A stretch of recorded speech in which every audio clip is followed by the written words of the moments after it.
दोस्तों हो सकता है कि आप भी इसे पहचानते हों। ये कोई फिल्म स्टार या सेलिब्रिटी नहीं है, उसके बाद भी इसकी फैन फॉलोइंग बहुत ज्यादा है। पेशे से गैंगस्टर होने के बाद भी इसके चाहने वालों की संख्या लाखों में है। अब आखिर ऐसा क्यों है? आखिर क्यों लोग इसे इतना पसंद करते हैं? इसे जानने के लिए हमें दुर्लभ की जिंदगी के हर एक पहलू को जानना होगा। दोस्तों ये कहानी है एक 20 साल के गैंगस्टर की। आंखों में काजल, माथे पर तिलक, कंधे पर काला गमछा, कभी लंबे बाल तो कभी छोटे बाल और हाथ में सिगरेट। भोलेनाथ का परम भक्त, हर काम करने से पहले महाकाल की पूजा करना। दोस्तों ये पहचान है दुर्लभ कश्यप की। दुर्लभ कश्यप का जन्म 8 नवंबर सन 2000 को महाकाल की नगरी उज्जैन में हुआ था। दुर्लभ कश्यप की मां एक गवर्नमेंट टीचर थी, यानी कि उसका परिवार एक पढ़ा लिखा और संपन्न परिवार था। इसे इसके परिवार ने हमेशा से ही बहुत ज्यादा प्यार दिया। इसके माँ बाप ने इसे कभी किसी चीज की कमी नहीं होने दी, लेकिन इसके बावजूद भी ये बचपन से ही लड़ाकू प्रवृत्ति का था। इसने स्कूल के दिनों से ही लड़ाई करनी शुरू कर दी और इस मामले में खुद की एक अलग पहचान बनाई। ये अपने स्कूल के दिनों में अपने दोस्तों के झगड़ों को सुलझाया करता था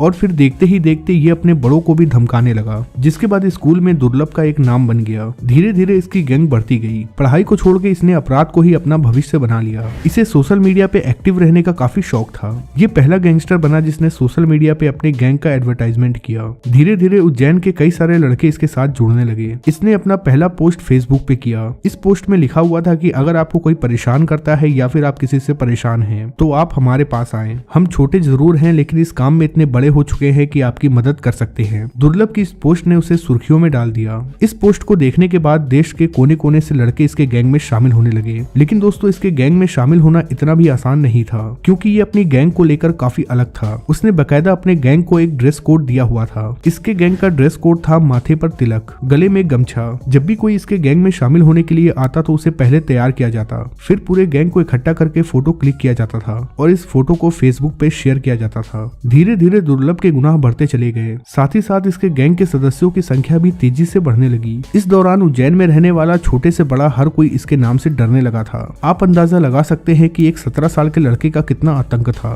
लेकिन एक सच्चाई ये भी थी कि जैसे जैसे इसके अपराध बढ़ते गए, इसके दुश्मनों की संख्या भी बढ़ती चली गई। इसके अपराध दिन पर दिन बढ़ते ही जा रहे थे। दुर्लभ की एक बात जो आज भी इसके चाहने वाले याद करते हैं कि दुर्लभ ने कहा था कि चाहे इस शहर का इंचार्ज कोई भी पुलिस वाला हो, कमिश्नर तो हम हैं और हम ही रहेंगे। ये अपने हर एक अपराध को सोशल मीडिया पे शेयर करता था। साथ ही इसने अपने ग्रुप के लोगों के बीच एक व्हाट्सएप ग्रुप भी बनाया था। इस व्हाट्सएप ग्रुप में वो सभी बातें होती थी जो अपराधियों के बीच होती हैं, जैसे कि किसने क्या काम किया, आगे कौन सा काम करना है। इस तरह के तमाम प्लान व्हाट्सएप चैट पे बनाए जाते थे। जब इस तरह के मैसेज तेजी से वायरल होने लगे तो इस बारे में पुलिस को भी पता चला। सोशल मीडिया का ये मैसेज दुर्लभ के खिलाफ एक एविडेंस था। इसके बाद दुर्लभ कश्यप की कई सारे और भी शिकायतें पुलिस के पास पहुंची, जिसके चलते 2018 में दुर्लभ कश्यप को गिरफ्तार कर लिया गया। दुर्लभ के साथ ही उसके 23 साथियों को भी गिरफ्तार किया गया। लेकिन जब इसे गिरफ्तार किया गया तो उस वक्त ये नाबालिग था। दरअसल इसका जन्म सन 2000 में हुआ था, जिस वजह से इसके बालिग होने में अभी 8 से 10 दिन बचे थे। इसलिए पुलिस ने इसे गिरफ्तार करने के बाद जेल भेजने के बजाय बाल सुधार गृह भेज दिया। लेकिन जैसे ही दुर्लभ बालिग हुआ तो उसे जेल भेज दिया गया। आपको बता दें कि इसके जेल जाने के बाद भी इसका गैंग काम कर रहा था। इस पर जितनी भी धाराएं लगी थी उसके मुताबिक इसे आसानी से बेल मिल सकती थी।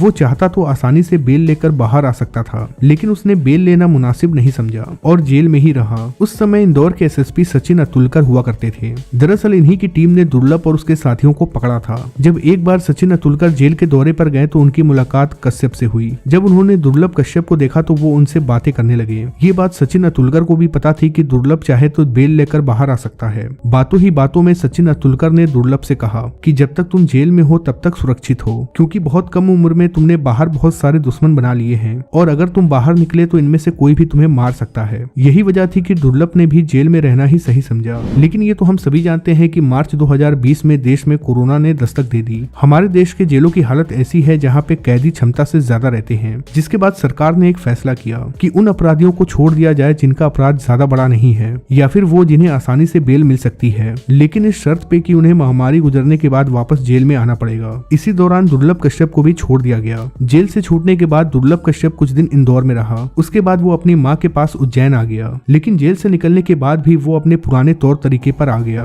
उसी तरह से बिंदास रहना और लड़ाई झगड़ा करना। दुर्लभ अपने दोस्तों के साथ रात में नशा करने के लिए भी निकला करता था। अब तारीख आती है 6 दिसंबर साल 2020, जब उसकी माँ ने दाल बाटी बनाई थी, जिसे खाने के बाद दुर्लभ अपने माँ से कहता है कि मैं बाहर घूमने जा रहा हूँ। उज्जैन में जहाँ दुर्लभ रहता था उसके घर के पास ही एक चाय की दुकान थी। ये अपने 4 दोस्तों के साथ चाय पीने के लिए उसी दुकान में गया। उस समय रात के 1:30 बज रहे थे। उसी समय यहाँ पर इसका पुराना दुश्मन भी आ गया जिसका नाम शहनवाज था और उसके साथ उसके साथी भी थे। इन दोनों की आपस में कभी नहीं बनती थी। अब ये दोनों एक दूसरे के आमने सामने थे। जल्द ही इन दोनों के बीच लड़ाई शुरू हो गई। लड़ाई जैसे ही शुरू हुई तो शहनवाज गैंग के लोगों ने चाकू निकाल ली। वहीं दुर्लभ ने भी अपने पिस्टल से फायरिंग करनी शुरू कर दी, जिसके बाद पिस्टल से निकली एक गोली शहनवाज के कंधे पर लग जाती है। ये देखने के बाद उसके टीम के लोगों ने दुर्लभ पे वार करना शुरू कर दिया, जबकि दुर्लभ के सभी साथी मौका देखकर वहां से भाग गए। दुर्लभ कश्यप के ऊपर लगभग सबने 34 वार किए, जिसके बाद दुर्लभ कश्यप की वहीं मौत हो गई। कहा जाता है कि दुर्लभ कश्यप जिस चाय वाले के पास चाय पीने गया वो भी शहनवाज के ग्रुप को उकसा रहा था। वो कह रहा था कि इसे मार दो वरना बाद में बवाल हो जाएगा। तो दोस्तों ये थी दुर्लभ कश्यप की जिंदगी की कहानी। वैसे आप इसे किस तरह से देखते हैं, किसी हीरो की तरह या फिर गैंगस्टर की तरह? कमेंट बॉक्स में लिख के जरूर बताएं।